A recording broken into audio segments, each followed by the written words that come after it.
Good morning, Tech for Senior. It is the 7th of February, and it is episode number 98, Huey? Getting close. Yes, Getting we're getting close close. getting close to the big 100, eh?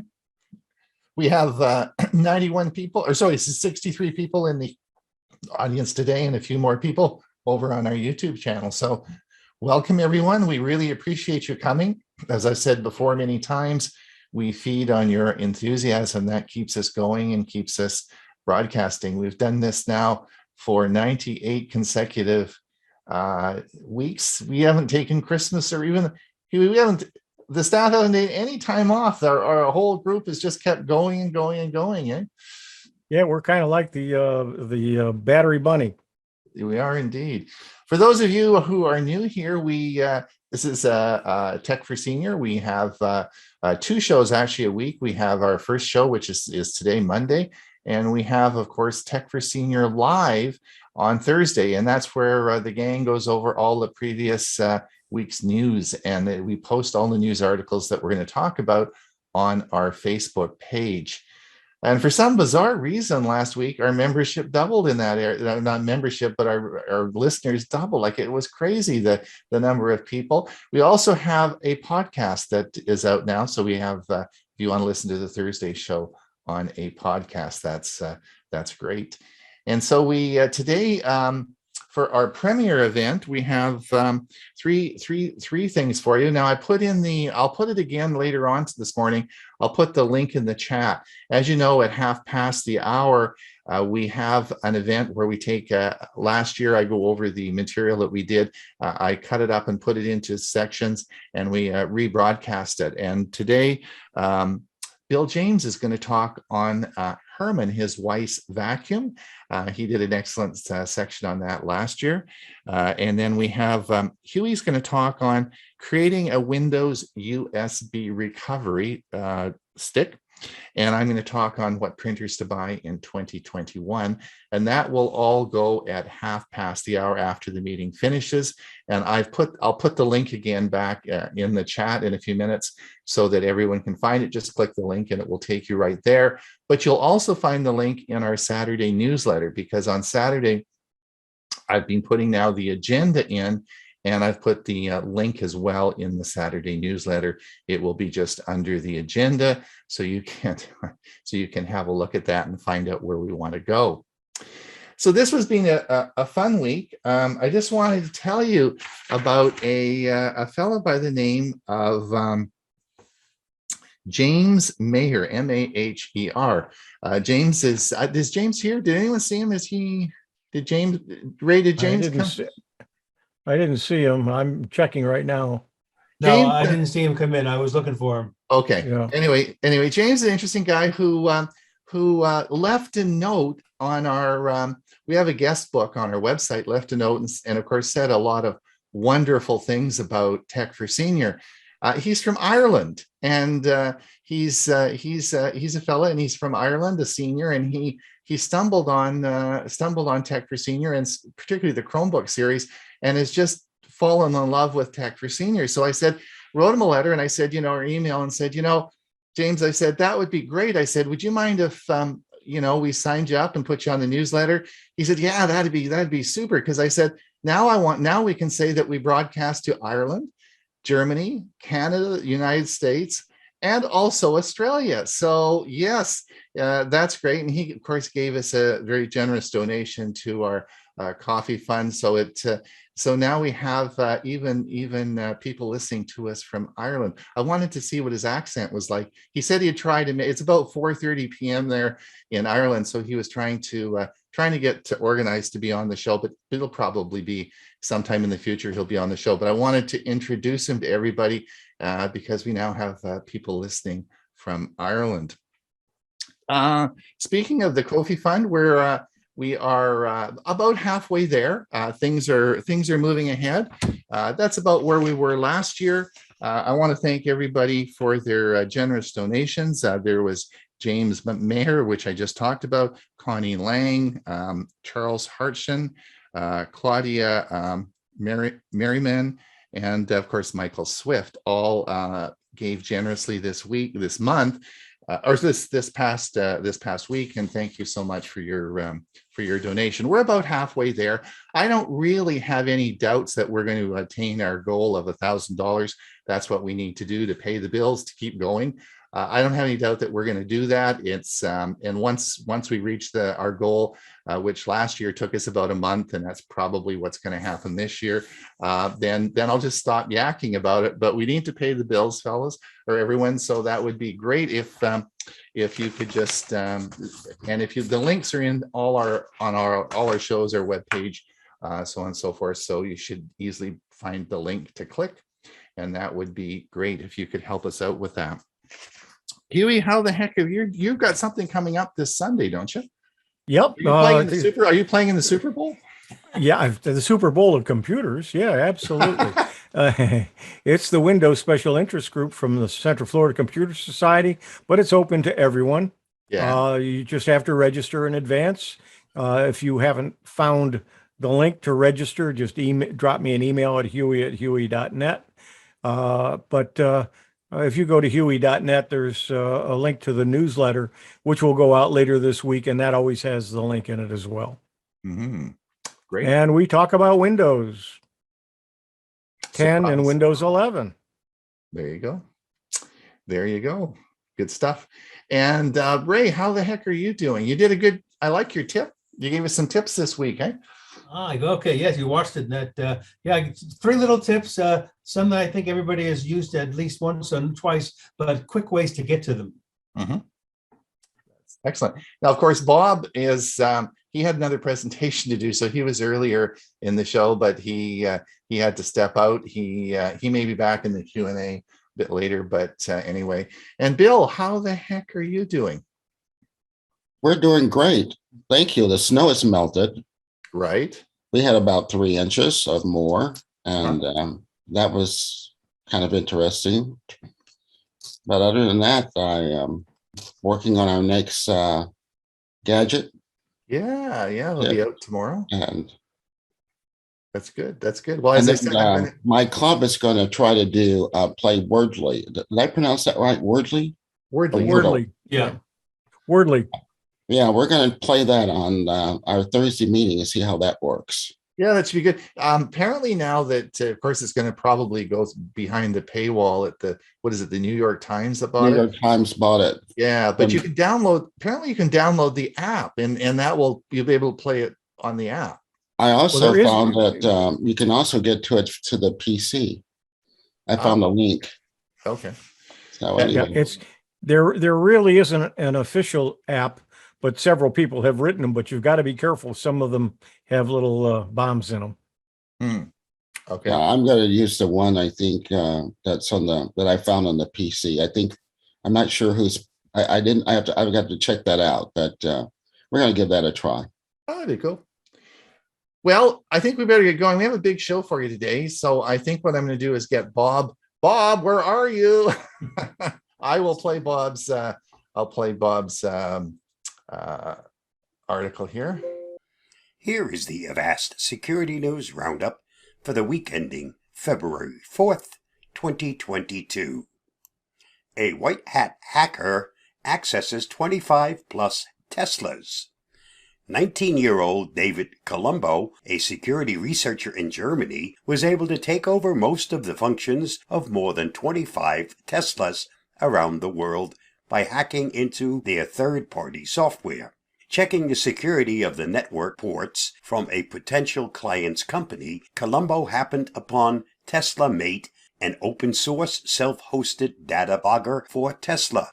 Exploring further, Colombo was able to run commands on specific Teslas, such as disable Sentry Mode, unlock the doors, open the windows, and even start keyless driving. Though he could not get access to the steering, accelerator, and brakes, it's important to note this was not due to a flaw in Tesla's infrastructure directly. We need more researchers like David Colombo. He's done a fantastic job, commented Avast security evangelist Louis Carones. He has uncovered a number of problems that are responsible for the security issues he has found, like a lack of encryption or default credentials. Vulnerabilities can be found anywhere, but with software not developed with security in mind, the results are catastrophic. There are a number of lessons that can be learned here. Tesla and the makers of Tesla Mate have secured the vulnerabilities after learning about them. For more on this story, read Colombo's report on Medium. Life 360 plans to stop selling precise location data.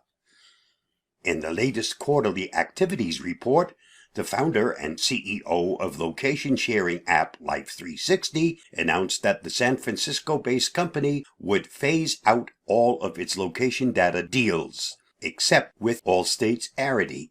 Currently, the company sells the precise locations of its 35 million individual users to about a dozen data brokers, but it plans to shift into aggregated data instead of individual. Life 360 recognizes that aggregated data analytics, for example, 150 people drove by the supermarket, is the wave of the future, and that businesses will increasingly place a premium on data insights that do not rely on device-level or other individual user-level identifiers, the announcement said. For more on this story, see the markup. Safari flaws allowed browser and webcam takeover. A group of Mac OS vulnerabilities, which were fixed by Apple at the end of 2021, allowed potential hackers to take over the Safari browser, exposing users' open online accounts, microphones, and webcams. The exploits abused the features that are trusted between iCloud and Safari, such as document sharing mechanisms. The attacker is basically punching a hole in the browser, said researcher Ryan Pickren, who disclosed the vulnerabilities to Apple. So if you're signing in to twitter.com on one tab, I could jump into that and do everything you can from twitter.com. But that's nothing to do with Twitter's servers or security. I, as the attacker, am just assuming the role that you already have in your browser. For more, see Wired. Lockbit 2.0 claims to have stolen French ministry files. Last week, the Lockbit 2.0 ransomware group posted on its data leak site that it stole over 9,000 files from the French Ministry of Justice and that it would post the stolen data if the ransom was not paid by February 10th. Criminals using Lockbit 2.0 usually threaten to publish data from victims who don't pay the ransom it demands. This double extortion technique puts extra pressure on the victims to pay. The Ministry of Justice has become aware of the alert and immediately took steps to carry out the necessary checks, a spokesperson told Politico, without providing further information about the operation's scale. The FBI warns of job recruitment scams. In a public service announcement published this week, the FBI reported a current trend whereby scammers exploit security weaknesses on job recruitment websites to impersonate legitimate businesses, threaten company reputation, and defraud job seekers. The FBI says the scammers may appear credible to the user because they use legitimate information to imitate the businesses. Since early 2019, the average reported loss from this scheme is almost $3,000 per victim. Plus, the victim's credit score also usually suffers. In the PSA, the Bureau provides a list of recommendations for both employers and job seekers to recognize and avoid the scam. This week's must-read on the Avast blog. At first glance, the Google Topic initiative seems like a win for privacy advocates. At this point, though, it's still unclear how will things pan out over time. Tune in for our team's thoughts. Read the article at the following link or watch my video on this topic by following the link provided. And that wraps up this week's Avast Security News Roundup. Stay safe, stay secure, and I'll see you again next week. There we go. Thank you, Bob. Thank you for doing that. And I know he's listening, even though he's on another conference. As well, Bob does a lot of videos about Windows and other topics. So you'll find the link to all his videos, of course, in our Tuesday newsletter. Bob has, of course, his tip, his security tip for us in the Tuesday newsletter, and below that is the link to his site with all the videos and excellent articles that Bob does. Bob also has a tip for us today on those annoying spam text messages. They drive me nuts. So I'm sure that you will. When Bob brought this out, I said we got to play this on Tech for Seniors. So let's see how to stop those annoying messages. How to stop those annoying spam text messages. Spam text messages on your phone are, to say the least, irritating.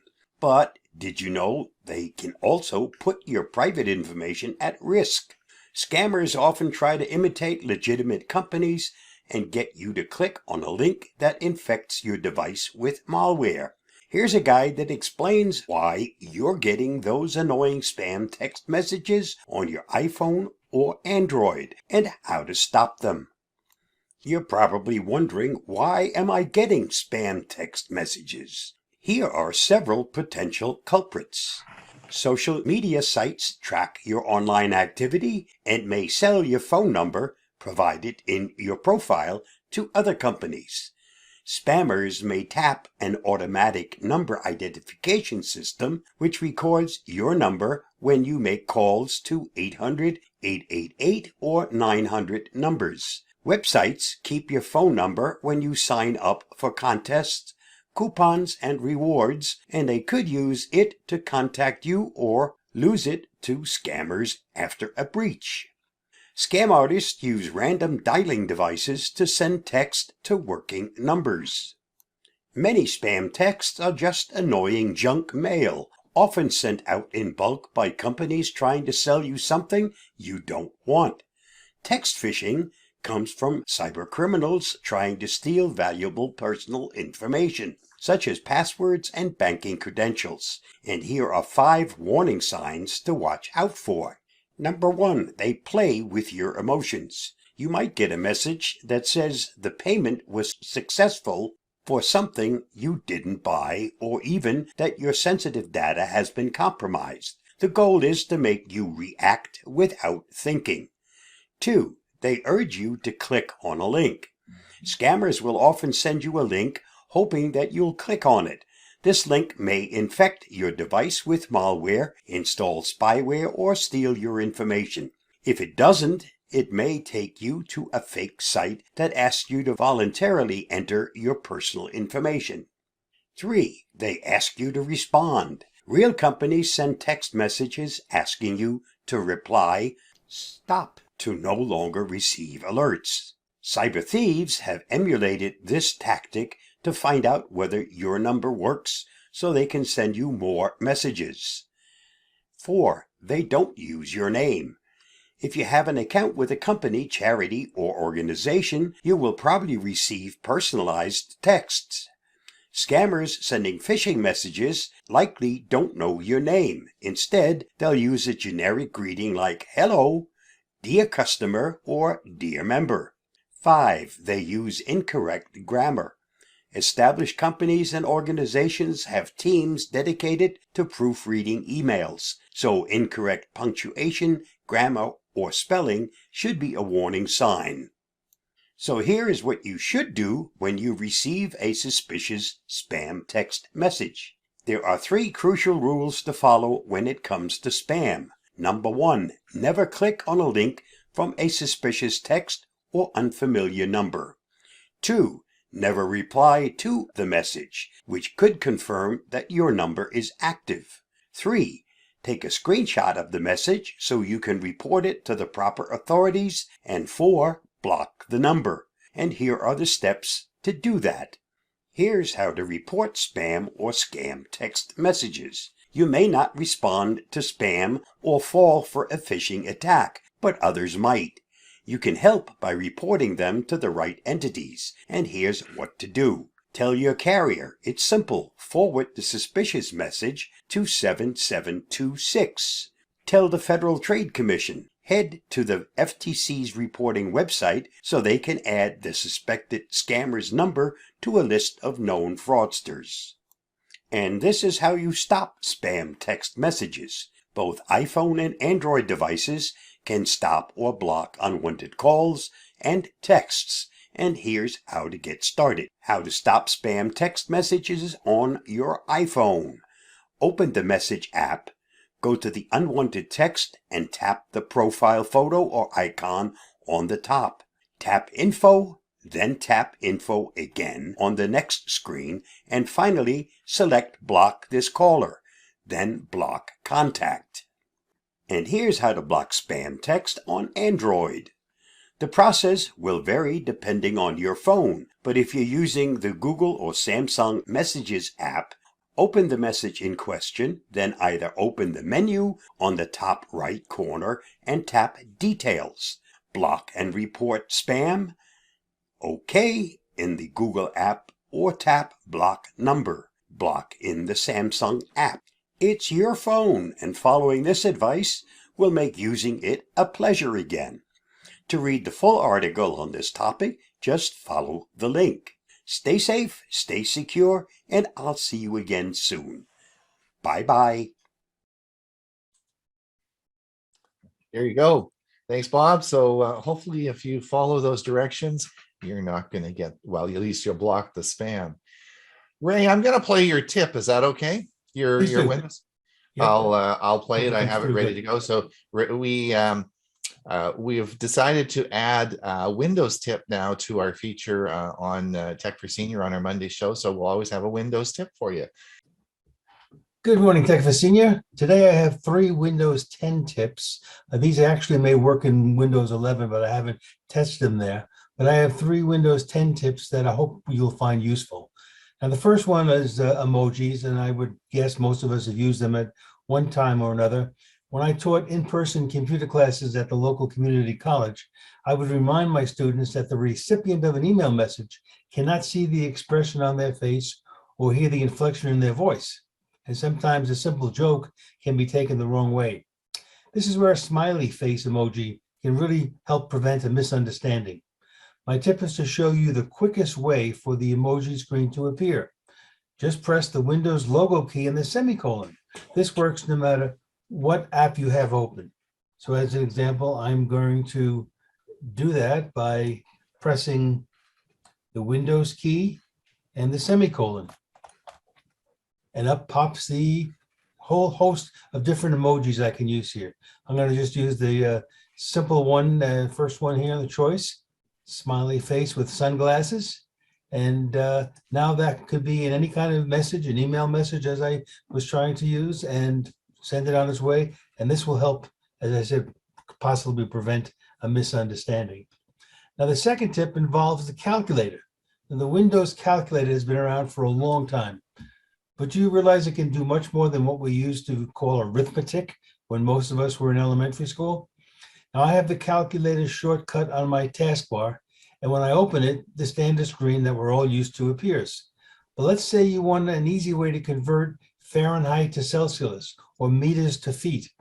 My tip is the calculator can do that for you very quickly without the need to open up a browser and go searching. So the first step is to click on the navigation button, which shows various converter options. I'm going to work with different measurement categories for length, temperature, and speed. Probably all issues Ron faced when he had residences in 2 countries during the calendar year. So here comes the calculator. And you can see it opens up, as I said, to the standard screen. But if I press on these 3 lines here, this is called the navigation button, that opens up more choices. And as I scroll down, there's a category called converter. So for the first one, I'm going to choose length. And now this is giving me centimeters and inches, but I don't have to stick with that. Let's say I want to change it to, instead of centimeters, to meters, and instead of inches, to feet. and maybe I'm told that there's going to be a 5,000 meter road running race today. And but I want to know, gee, how far is that in feet? Or actually, let me make it even better. Let me change it to not feet, but to miles. So if I type in over here 5,000, I immediately get the answer that 5,000 meters is 3.1 miles. So again, a quick way to find it out. Now let's try a different category. I'm going to go back here, and now from length, I'm going to change it to temperature. And right now, as I'm looking at my thermometer for outside, and it says it's 20 degrees Fahrenheit. Well, if it's 20 degrees Fahrenheit, I wonder what that is in Celsius. So I'm going to type in 20. Well, in Celsius, it's -6 degrees. Let's do one more. Let's do speed. Here's speed. And again, miles per hour and kilometers. So if you're going 100 kilometers per hour, what is that in miles per hour? That's a little over 62 miles an hour. So again, a quick way without having to go on the internet to find these conversion factors when you use the calculator. And then last but not least is what's called the snipping tool. And that allows you to capture images on the screen. So let's say I want to capture a picture on the internet and include a copy in an email message. So I'm going to open the snipping tool, click on new, and then with the mode at its default setting of rectangular snip, I'm going to draw a rectangle around the portion of the image or text that I want to capture. Now, automatically the image is placed in the clipboard, another default setting, and this now can easily be pasted where needed.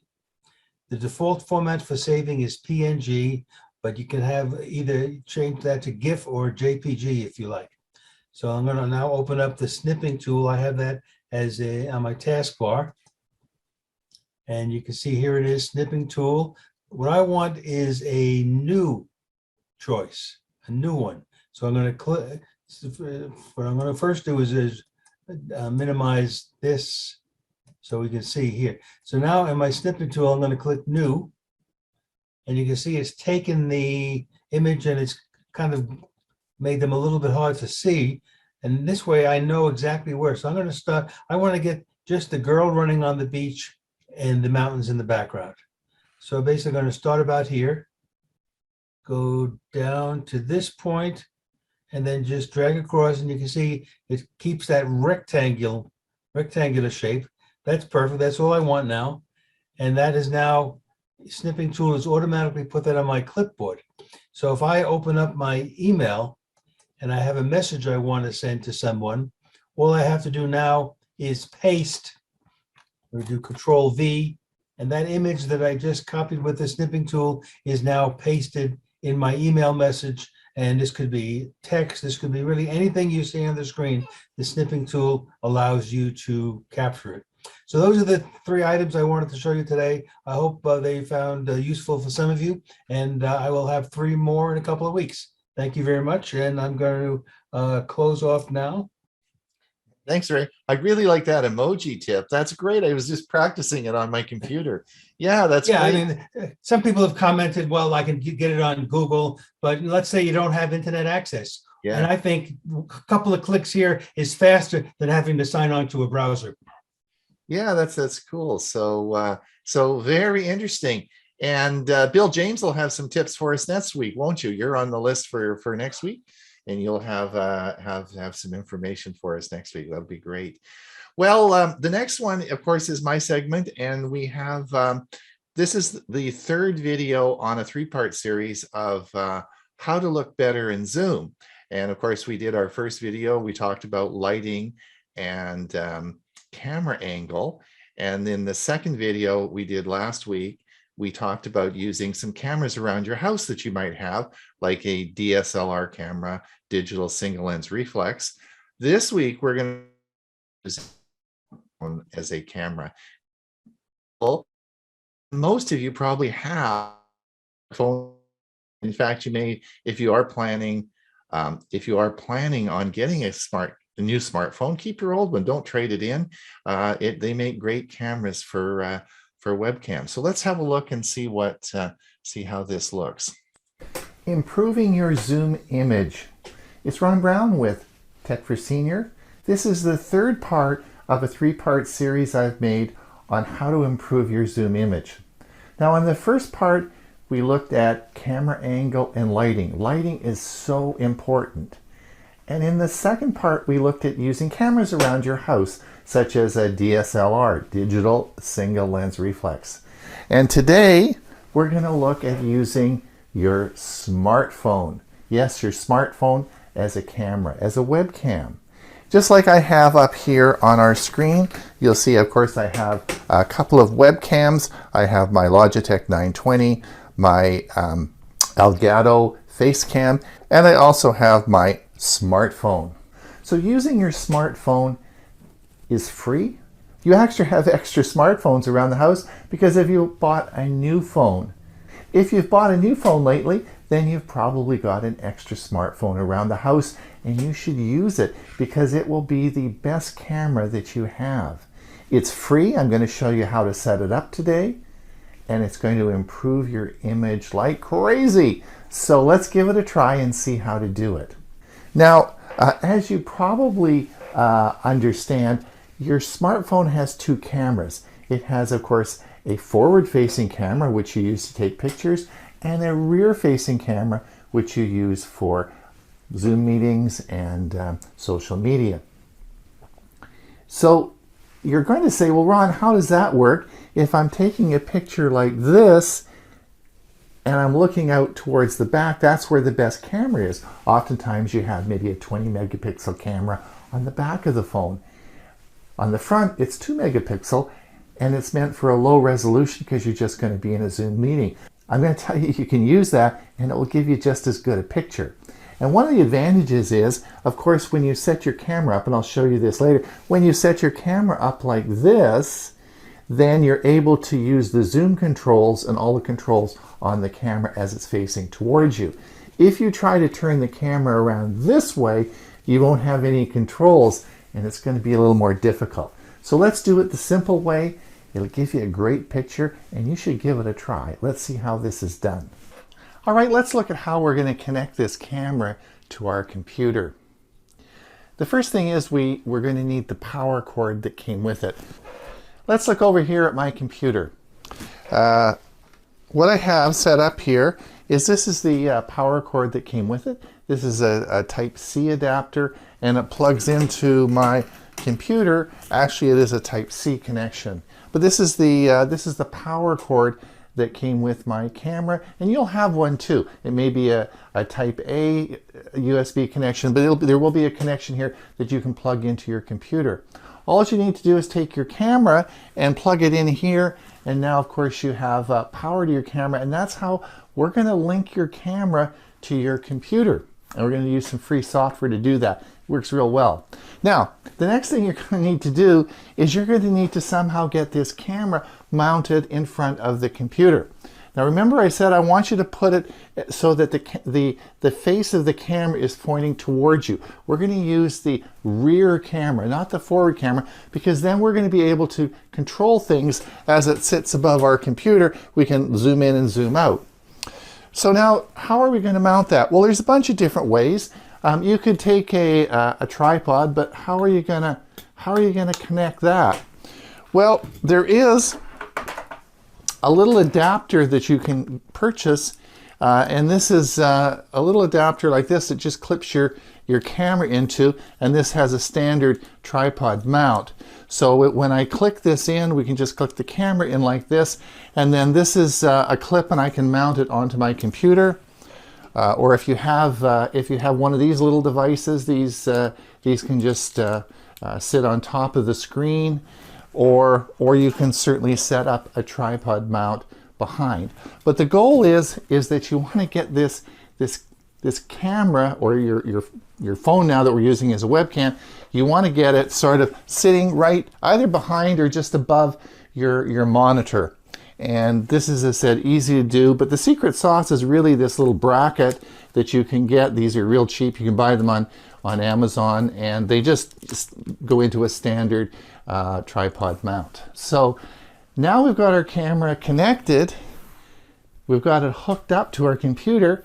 We need some software. So let's look at the software now. There is some choice when choosing webcam software for your smartphone, but by far the most popular one is iRun. It's free, it's been around for many years, and there are lots of YouTube videos on how to use it. It's pretty simple, and I'm going to tell you how to install it. All right, let's see how to install the iRun application on our smartphone. Here I am. We're going to go to the Android Play Store, and I'm going to type iRun in here, and we'll come up with the app. And you'll see it at the top, and it's called iRun 4K Webcam for PC and Mac. It's free. We click the install, and it installs quickly, and there we go. We are going to go through the various menus here. Nothing really here. It says you have to install the PC software as well, which we'll do in a second. Allows your webcam to take and record video. We'll allow that by clicking it. And record audio, click that, waiting for the connection. But of course we don't have our camera set up yet. So it's we'll move to the next menu, and here we are back, and of course the software now is installed on our smartphone. So we now have to download the software for our Windows machine. Now you can download this for Windows, Mac, or Linux, Ubuntu. So let's have a look how to do this. So first we go to their website, and now we're going to click on Webcam for Windows. It's going to open up, and we can decide where we want to put the install file. It really doesn't matter, whatever you decide. We'll download it, and then we're going to install it. Now remember, this software can be used for Windows, Mac, or Ubuntu, which of course is Linux. Here we go. It's also found in the Google Play Store and the App Store. All right, now we're going through, and we're going to go all down through this selection of the usual terms here of service, license agreement, and you agree to everything. And the number of cameras at the bottom I selected. I'm only going to be using this with one camera, so we leave that at 1 and click install. Now I'm not going to install this because of course it's already installed on my PC, so we're not going to do that. And we'll come back now, and I'll show you how to hook the camera up. All right, the first thing that we'll have to do is connect our phone to the PC. And you'll see I'm taking my power cord now, and I'm connecting it to my phone, and this will allow the computer to talk to the phone.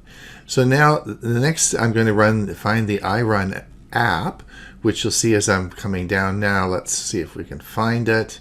There it is. Let's click on the iRun app. And now it's saying it's waiting for the connection, and there I am. That's how simple it is. It automatically finds the software on your PC. You don't actually have to open and run it. It finds it. It's just that simple. Now I have my smartphone set up as a webcam. In your Zoom meeting, as soon as you select the iRun webcam as your default camera, you will see the webcam, your phone on the screen. And as you see now, I'm holding the my phone up, and you'll see my image on the screen. That is so cool. Now you'll just have to mount your camera, usually as we discussed before, but now you can see that I can zoom in and I can zoom out just by using the usual camera gestures on your phone. And it works great. The color's good. Everything works really well. The amazing thing is when I unplug this to turn it off, the camera still stayed connected. So it found the settings through the Wi-Fi. That's amazing. So now the camera doesn't even need to be plugged in to be able to broadcast to the Zoom. Looking better in Zoom. Hopefully this 3-part series has helped you. Remember part 1, we talked about lighting and camera angle. In part 2, we talked about using better cameras that you have sitting around the house. Maybe you have a DSLR, a digital single lens reflex. And in part 3 today, we talked about using your smartphone as a webcam. This will give you such an incredible picture. You should try it. It's free and you probably have an extra smartphone laying around your house. If you like the series, we'd sure appreciate it if you'd like and subscribe. I'll put the links to all 3 series down below. So until we see you again, it's Ron Brown with Tech for Senior. All right, there we go. Try it. It's a lot of fun, and I think it provides a great webcam for you. Huey, are you ready to roll? I do want to preface it by saying the agenda said it was going to be a website of the week, and it is not. It's all about Android and iPhone quick message, quick setting menu. So let's go ahead and do this. And I think I have to full screen this and start it. Please like this video and subscribe to our channel. Quick setting modes on Android. I'm Huey Poplock. How to use the quick settings menu on an Android phone. Now, not all Android phones are alike, so it may differ somewhat on your Android phone, and then I'll show you how to get to similar settings on your iPhone after we go through some of these. So let's take a look. What do we mean by the quick settings menu? The Android quick settings menu has been a powerful feature of Android since Android Jelly Bean. We're going to explain a little bit on how to use it and some of the things that you can do with it. The tips and information should apply no matter who made your Android phone, whether it be Samsung, Google, Huawei, or others. You can get a full or abbreviated quick settings tray. Let's see what we mean. We go to the top of the screen and we drag it down. And there is the abbreviated quick settings tray. And if we take it, drag it all the way down, you will see the full quick settings tray. Let's take a look at some of them. Wi-Fi. The Wi-Fi shows you which Wi-Fi network you're using, if any. And tapping the settings icon will show you available networks in your area. You can also go to the full Wi-Fi settings menu to add more networks and control advanced options, such as whether you want your phone to automatically connect to your open Wi-Fi networks or stay connected even when in sleep mode. So let's take a look at that. If we click it once, it shuts it off. Click it again. It turns it on. Click it and hold it for a moment. It then shows us what network we're on. So we could shut Wi-Fi off. Let's say you want to use the phone, you're in a McDonald's, you don't want to use the McDonald's Wi-Fi, you turn it off. And then you're going to use your phone to access the web. When you're ready to turn it back on, you click the little button. It turns it on, and then you have a choice which of the Wi-Fi's that you want. I want the TP-Link, the one that says 5G, although there is one without the 5G, which would be the 2.4. It'll show you the Wi-Fi's that are available nearby. You choose the one that you want, and if you have the password, you should be able to connect to it. And now we'll hit the drop down again, and that's the Wi-Fi. Now the Wi-Fi calling, I'm not going to demonstrate here. You can turn that on or off. But let's go to the sound. When you click on sound, it's turned on for sound. That means if someone calls me, I can hear the ring. When I click it one more time, it goes to vibrate. So if I'm in a meeting and I want it to vibrate and not make those noises that disrupt the meeting, I can do it very quickly from this quick access menu. If I hit it again, it actually will mute my phone, and do it one more time, and it turns the sound on. The Bluetooth, obviously, you can turn your Bluetooth on or off. If you're not using any Bluetooth device connected to your phone, to save battery, it's a good idea to turn this off. And again, you can turn it off quickly and easily right from this quick access menu. That's the first row on my phone. It may be different on your phone. Auto rotate. You can control whether or not your phone displays horizontally when you rotate it horizontally. You can use this as a quick toggle to prevent the phone from auto-rotating when you're reading in bed, for example. Keep in mind that the Android home menu is locked into the horizontal mode regardless of the state of this tile. But sometimes you want to rotate your phone and it's not rotating. This is the first place you want to go look. The airplane mode turns your phone's Wi-Fi and cellular data off. Tap this file to quickly toggle airplane mode on and off, or long press on the tile to see the wireless and network settings. So if you just click there, you can turn on the mode, just turn it, and you're now in airplane mode. The idea of an airplane mode, of course, was when you're in an airplane, you want to shut off the Wi-Fi and you want to shut off the cellular data. You can do it with one button. It's also very useful in a meeting where you don't want your phone to ring, you don't want any data. Put it in airplane mode. We'll take it out of airplane mode, just simply clicking it. The flashlight, I can't demonstrate it well because it's sitting on a flat surface. The flashlight turns on the flash on the back of your phone so you can use it as a flashlight. There's no deeper option here. Just toggle it on and toggle it off and get somewhere in the dark.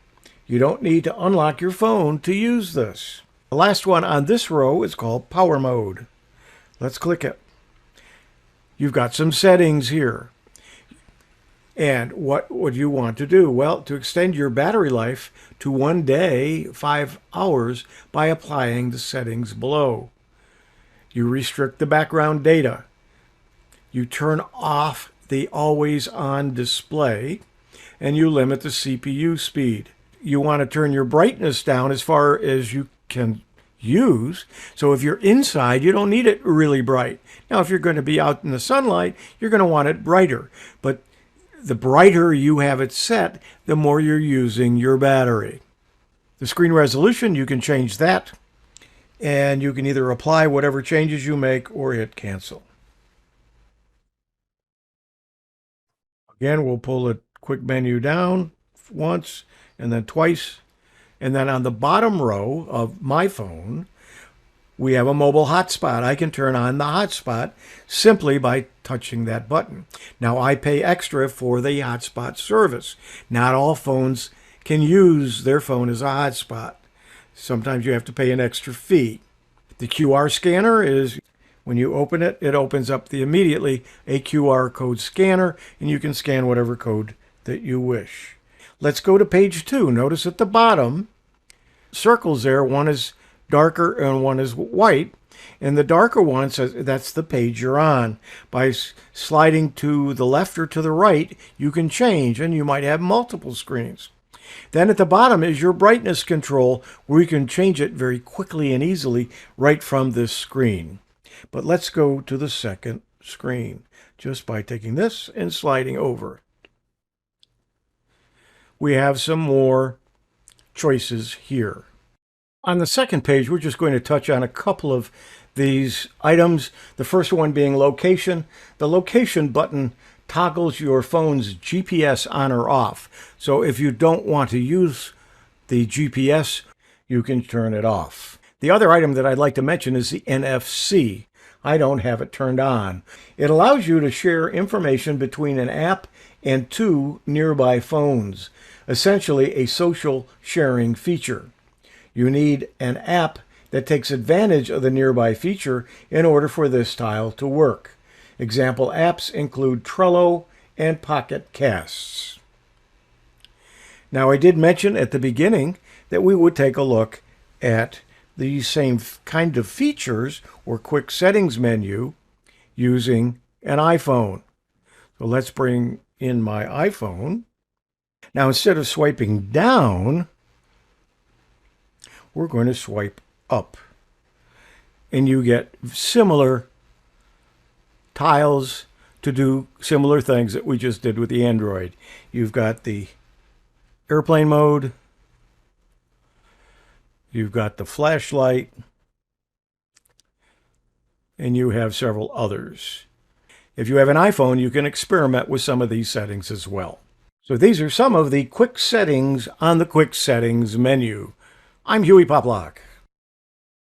Very good. Excellent. Excellent. Thank you so much. Thank you so much. That was good. Now, Ray, are you ready to roll? I just want to say goodbye to our YouTube group before we start the music. So if you are on our YouTube feed, thank you for coming. If you want to pop over, we have lots of room in our meeting today. If you want to pop over and participate in the Q&A, you're certainly welcome. If not, we will see you next week, same time, same place. All right, Ray, take it away. Okay, here we go. Today I'm going to talk about Stevie Nicks and one of my favorite songs by her called Leather and Lace. Now, Stephanie Lynn Nicks, who we all know as Stevie Nicks, is easily one of my favorite female singers of all time. She was born in Phoenix, Arizona in 1948, and her family later moved to California.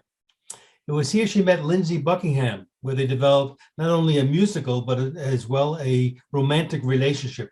And by the mid-1970s, the two agreed to join Mick Fleetwood's band, and the rest, as they say, is musical history. Now, Stevie's initial pairing as part of Fleetwood Mac reached a high point with the release of their second album titled Rumors. I would bet you most folks listening here today probably had that LP or CD at one time. That became the best-selling album of 1977, and with continuing sales over the years, has become one of the best-selling albums of all time. Now, her first solo album, Belladonna, was released in 1981. At this point, Rolling Stone magazine named Stevie Nicks the reigning queen of rock and roll.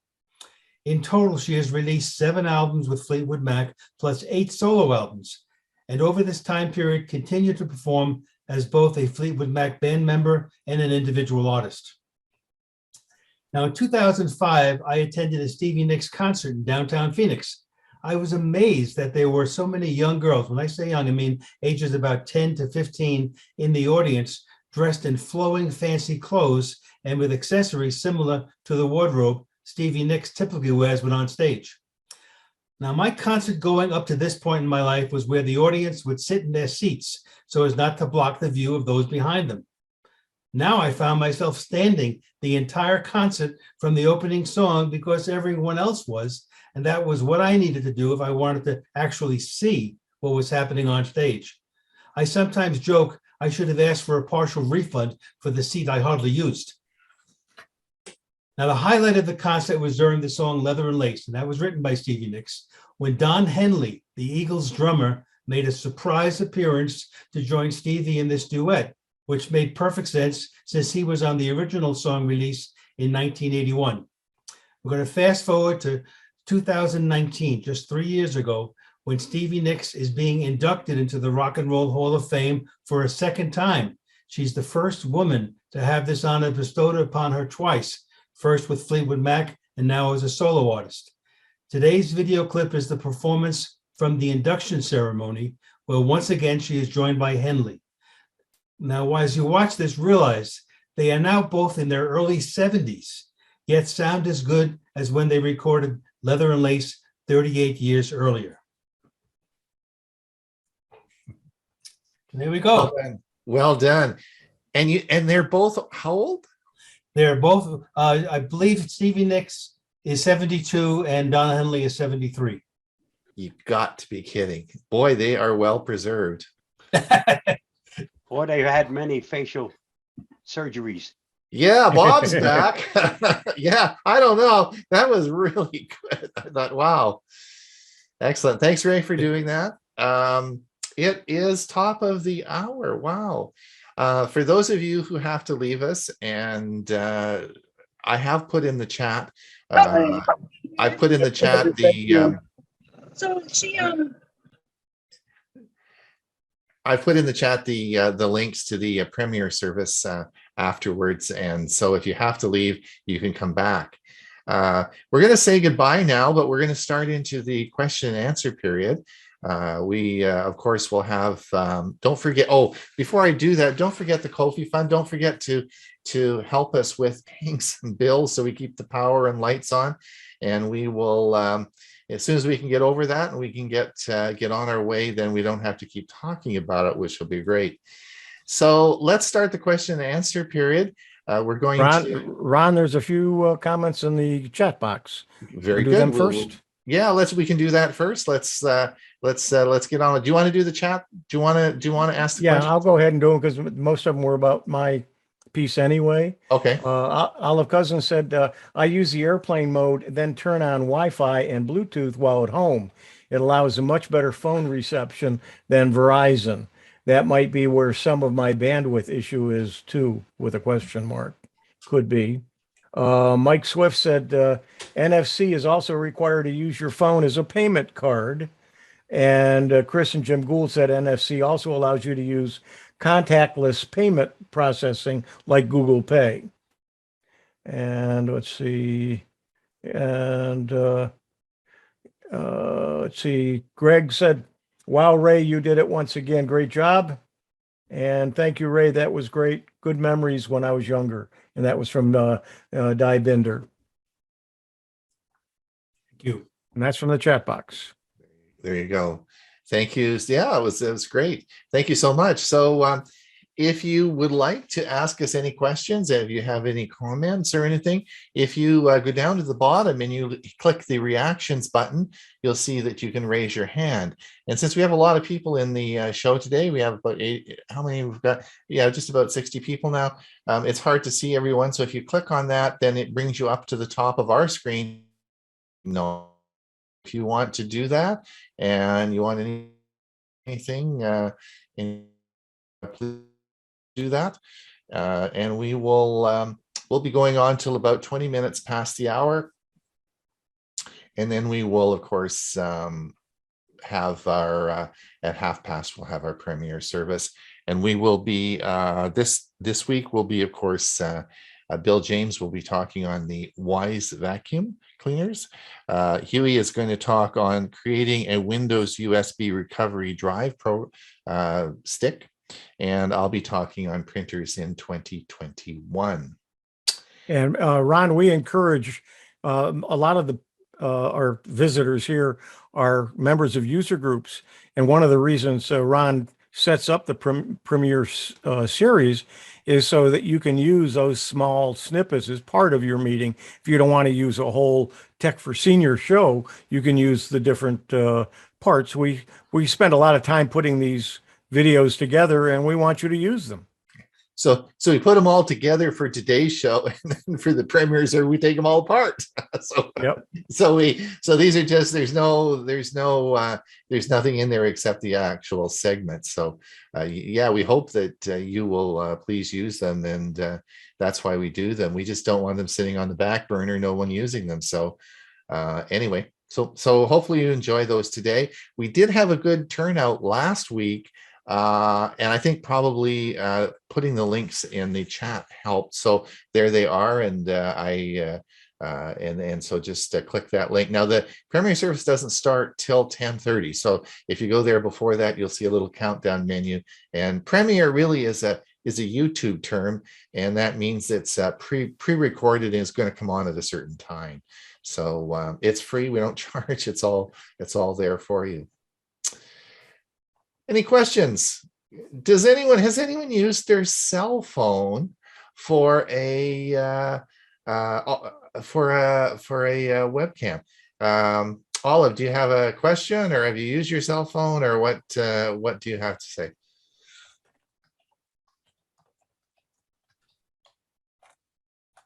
Any? Dorothy has her hand up. Dorothy, go ahead. Sorry. Hi, I was going to say, whoops.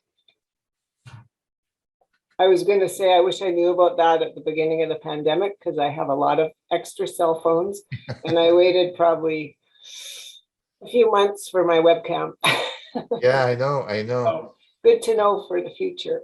Yeah, it is. And I will tell you, it is a very good quality picture. And I was like blown away by it. I just spent $300 on my Elgato webcam, and I thought, oh man, that was a waste of money because the camera on your phone is really very good. So just give it a try and see if you like. And I was blown away. I had no idea that when I was shocked out of my mind. I unplugged the cord of the phone and I thought, well, it's just all going to turn off. But it didn't. I couldn't turn it off. I could walk around the whole house, and it was broadcasting out on Zoom. And obviously, it was connected by Wi-Fi. And I thought, oh, it's really cool. So give it a try. It's all free. I just wanted to say thanks to Ray for the tips there. I thought I knew everything, but apparently not. Mhm. And for Bob for his texts for about scams on texting. That's a good one. We'll use again, I'm sure. And Huey's tips too. It's like, oh, I learned a little bit too much today. Thank you. And you can even replay it. I know. You don't. You can even replay it. Yeah, good thing. Yeah. Olive, go ahead. Yes, I was wondering if the sound is any better on this one. No, we got echoing now. You're on twice, I think. Yeah, you probably have another speaker open. Okay, is that one better? Yep, Yes. that sounds real good. That's from the Chromebook. There you go. Chromebooks, All right. go for it. There you go. All right. Olive, did you have anything more, or did that answer you? I've used Wi-Fi. No, you're getting some. Okay. Yeah. Is that better now? No. No. He's muted. He's muted on How one. are we and- hearing him? You're Yeah. muted. Yeah, you're muted on the one that I've you're used, using. Wi-Fi with. You're muted. Yeah, you're muted. Now everything's muted. Isn't technology wonderful When it works. when it works? Yeah, like I have. Yeah. I think I just shut off your Chromebook by mistake. Sorry. Let's see what Chris has to say, and then we'll come back to you in a minute. Okay, Chris, go ahead. Well, I just want to add for using the cell phone as a camera. Mhm. It can also be used as a document camera for those people here Yeah. who are teachers. Yeah, All yeah. you need is a stand that allows you to point the camera facing down. Right. Then you can use it to demonstrate things without buying a $150 document camera. Yeah, and is it the coolest thing? I know you've had some experience, but have you used the software iRun? No, I Oh. used IV Cam, and I'll check out iRun. Did you when the weirdest thing is when I unplugged it, the darn thing still ran, and so it was connected wirelessly. That's even better, right? Yeah, that's the way I always use it. I like Oh. it just because then I can even, be a bit of a roving reporter, and Yeah. I can take the phone around and show other things. It can either be front or rear, Right. and you can walk outside and show your garden, stuff like that. Yeah. Now, does iCam?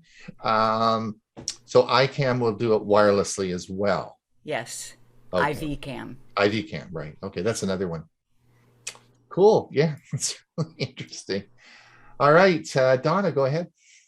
Yeah, I was wondering, do you need to have a SIM card in your old phone?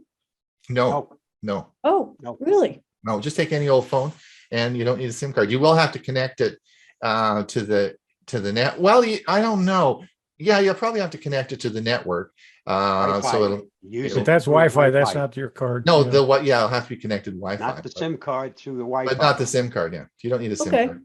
Thanks. And if you have Google Voice, you can even use your phone without a SIM card because it's using Wi-Fi. Mhm. Yep.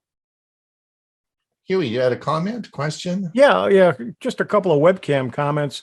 I've experimented a little bit with a Jabra, Jabra, a webcam that I got at the FETC show a couple of weeks ago, and it does 180-degree circumference. So if you got a room full of people on one side of the room, it will pick up all of the people for a Zoom meeting.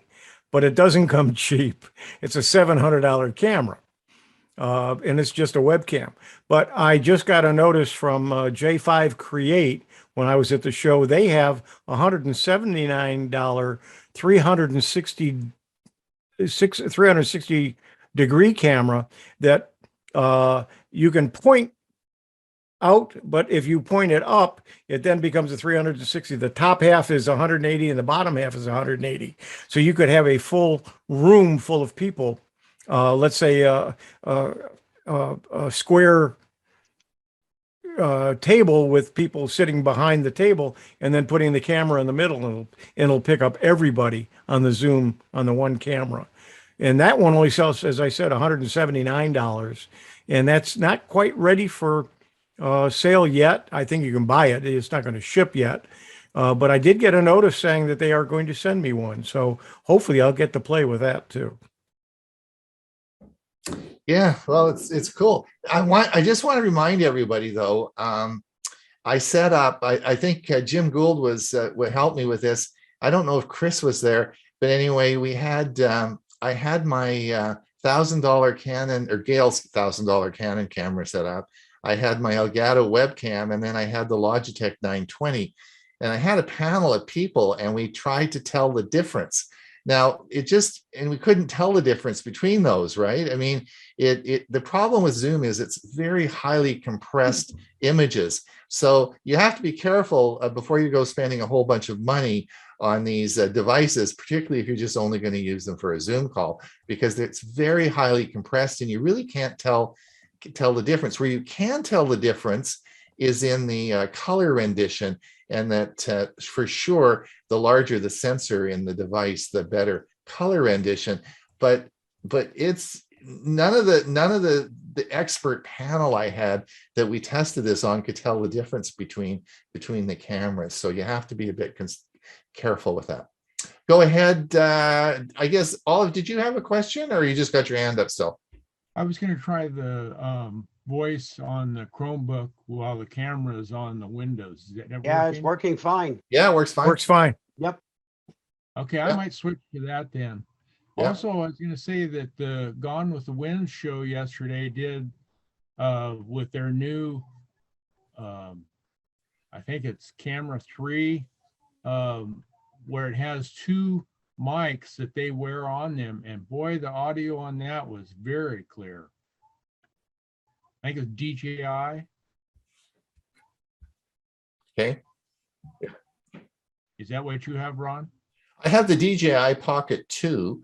And those of you who watched the intro that I did, I made walking out by the base last Saturday.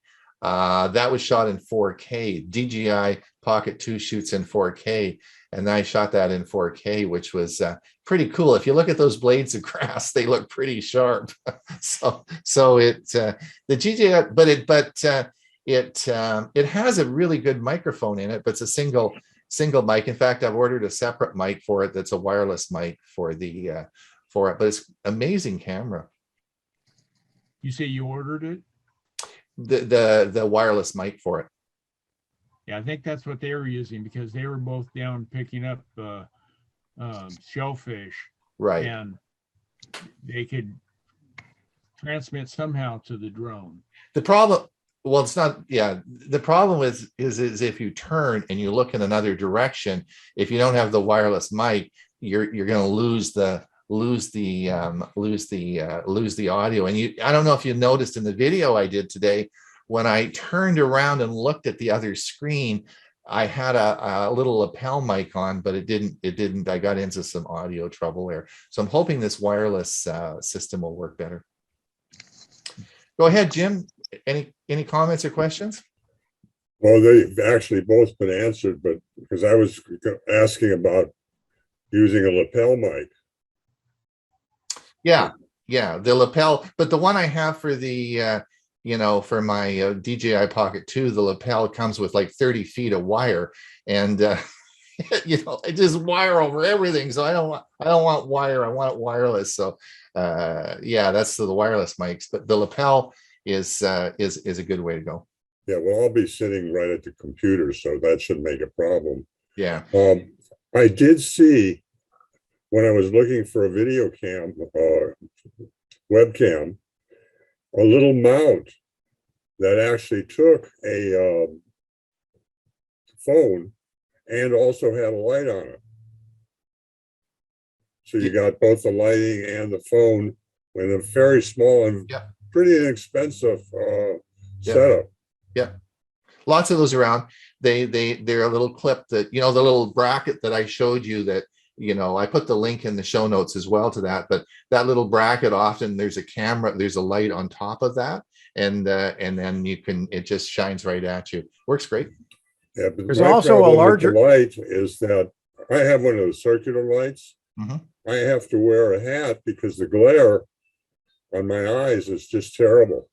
Mhm. And I don't know if there's an answer for that or not. I noticed when Huey was at the CES that they showed a light setup that they said would not glare in your eyes. Was that right? That was the Huey? Logitech. That was the Logitech one, yeah. And a couple people have already ordered them. My So light we'll find is- out. My Okay. light's above my head, shining down on me. So, Yeah, it but- doesn't have no glare. Well, what And it's about one of- that's because of the One of those reflection? circular lights. Yeah, but that's because of the reflection, Bob. You can also put diffusers on the front. If you have a square light, you can actually also put diffusers on the front of them as well to soften them up. Yeah, mine is a $20 Amazon round light with Mhm. different brightness controls, color Mhm. controls. Right. But that glare just kills me. But the problem with what you that mi- is Jim, is that it's got to be right in front of your face, right? It's you can't, because the camera sits in the center of the ring. You don't have any choice where you put it, right? That's true. You gotta, so it's much better. The Logitech one that we talked about, of course, you can move it around and it's independent of your camera. Yeah, And those now little, go ahead. I have a circular light that's over here. Now, the ideal way, it does give some shadows. The ideal way would be to have two of them, one on each side shining on you, instead of having it right in front of you. And that way you're not going to have the shadows and you're not looking at the bright light. So Yeah, if it's a $20 one, spend another $20 and get a second one Yeah, and put you them can- on each side of you. You can see In from front, but to the side. you can see from the my photo that the light actually is to my left slightly and about 3 feet higher. Well, and you're also wearing a beaked cap that's for the giving you a glare. shadow too. Yeah. That's for the glare. Yeah. I have eye problems. Yeah. And I did want to show this, and I got to back it up because it's fairly large. If you don't want to use your phone, you can use an iPad, and there are the same kind of gadgets available that will, this one has a little clip on it that makes, instead of so I can move it up and move it down and put an iPad in there too. So if you don't have an extra iPad or an older iPad, you want to use that as a camera, because they have pretty good cameras as well. Would You can that use work one of with a Samsung tablet? Do you think? I don't see why not. This one has a little connector here that goes on the Tripod. that will go on your tripod. You can have it in this direction and just have it so it's facing you. Oh, cool. All right. Thank you. Listen, we got Bill, do you have a quick question for us? I was just going to make a comment.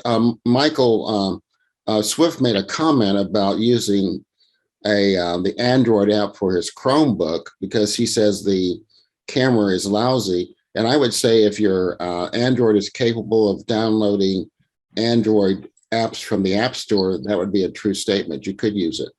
Sure. All right. Listen, it is 20 past the hour. We have to say goodbye. We will see. I know everyone had a lot of fun today, but don't forget, we'll be back next week, same time, same place. And if you want to listen to us on Thursday, you certainly will be. We will be doing our Thursday show as well. And if you still can't get a hold of us, we have a podcast as well. So you can listen to us practically all week. Anyway, we will talk soon, and thanks everybody for coming. And we will see you again. Hey, Ron. Yeah. Ron, do you hear me? This is Carl. Hi, Carl. I want to be the first to be on your conference call, and I'm mobiling down the road here doing about 45 miles an hour. And I think I'm the first Checks for Seniors mobile attendee. I'll